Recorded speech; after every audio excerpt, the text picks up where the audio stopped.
പത്മനാഭ ഒരു super call കിട്ടിട്ടുണ്ടാ. Suresh Gopi ഇപ്പൊ കേന്ദ്രമന്ത്രി ഇരിക്കുകയാണ്. കുറച്ചധികമായി കേന്ദ്രമന്ത്രിയായിട്ട്. എങ്ങനെയുണ്ട് സുരേഷ് ഗോപിയുടെ ഭരണം? എങ്ങനെയുണ്ട്? ടിവിയിലാണെങ്കിലും മൊബൈലിലാണെങ്കിലും നമ്മൾ കണ്ടോണ്ടിരിക്കുന്നത്. അത് കണ്ടോണ്ടിരിക്കുക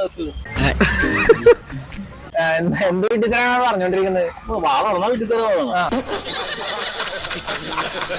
കേന്ദ്രമന്ത്രി ആകാൻ യോഗ്യത ഇല്ലാത്ത ആളാണോ? വെറുതെ സിനിമയിൽ ഷിറ്റും പറഞ്ഞു നടക്കുന്ന ആൾക്കാരൊക്കെ പിടിച്ച് കേന്ദ്രമന്ത്രിയാക്കി കഴിഞ്ഞിട്ട് അവിടെ പോയിരുന്നിട്ട് ഷിറ്റ് തന്നെ പറയുള്ളൂ, വേറൊന്നും പറയില്ലല്ലോ സാറേ. ആ സമയത്ത് മാസിലങ്ങ് ആയിപ്പോയാണ് സാറേ. അങ്ങനെയൊക്കെ എല്ലാവർക്കും അവകാശം ഉണ്ടല്ലോ. അദ്ദേഹത്തിന്റെ ഭരണം മോശമായതുകൊണ്ടാണ്. അദ്ദേഹത്തിന്റെ മരണം മോശമാണ്, ആള് മോശം. വെറുതെ പുള്ളിക്കാരൻ തമ്പ്രാന്റെ ഒരു ശൈലിയിലേക്ക് പോണു. ഞാൻ തമ്പ്രാൻ, ബാക്കി എല്ലാവരും അടിയാളന്മാര്. എനിക്കോ ആരാടാ റമോ നിന്നോട് അപവാദമൊക്കെ പറയുന്നത്? ഞാൻ പറയുന്നതനുസരിച്ച് നിന്നോളാം. തൊടാൻ പാടില്ല. പെണ്ണുങ്ങളാണെങ്കിൽ കെട്ടിപ്പിടിക്കും, ആണുങ്ങളാണെങ്കിൽ കൈയോട്ട് തട്ടി മാറ്റും. അതുമായിട്ട് എനിക്കിട്ടൊന്ന് വെച്ചതാണല്ലോ.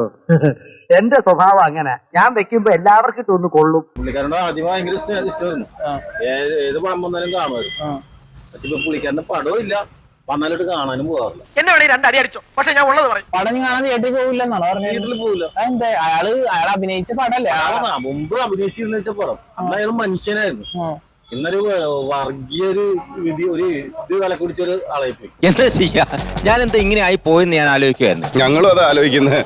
അല്ല, അയാൾ കുറെ വാഗ്ദാനങ്ങളൊക്കെ വന്നിട്ടുണ്ടായിരുന്നു. മന്ത്രിയാണ്. എന്ത് പാലിച്ച്? ഒന്നും പാലിച്ചിട്ടില്ല. എന്താ പാലിച്ചു? ഏതെങ്കിലും ഒരു കാര്യം പാലിച്ചെന്ന് പറയാം. ആ തേണ്ടി RDPയുടെ തൊലി ഇരിക്കുകയാണ് ഉത്തമ. സഹിക്കുക അല്ലാതെ എന്ത് ചെയ്യാ? ഇല്ലെങ്കിൽ മാനിക്കാരും പോണില്ല എന്നാണോ വിചാരിക്കുന്നത്? പോവില്ല. സത്യമോള് മനസ്സിലാക്കിയ സ്ഥിതിക്ക് ഇനി എങ്ങനെ തെളിയിക്കും? ഏത് രാഷ്ട്രീയക്കാരനാണെങ്കിലും ശരി, അവന്റെ കാര്യത്തിന് വേണ്ടി മാത്രം നിൽക്കാം.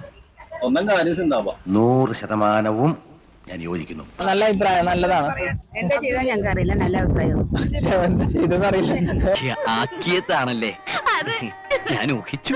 നമ്മൾക്ക് വേണ്ടി, നമ്മുടെ കേരളത്തിന് വേണ്ടി പറയാനുള്ള ശബ്ദമില്ലാത്ത ഒരാളാണ് സുരേഷ് ഗോപി. അപ്പൊ പിന്നെ നമുക്ക് അതിനെ കുറിച്ച് പറയേണ്ട കാര്യമില്ലല്ലോ. അങ്ങനെ പറയരുത്. നമ്മൾക്ക് വേണ്ടിയിട്ടുള്ള ആളാണ് സുരേഷ് ഗോപി. അപ്പൊ നമ്മുടെ നാട്ടിലേക്ക് വേണ്ടി, നമ്മുടെ കേരളത്തിന് വേണ്ടി പറയേണ്ടതല്ലേ.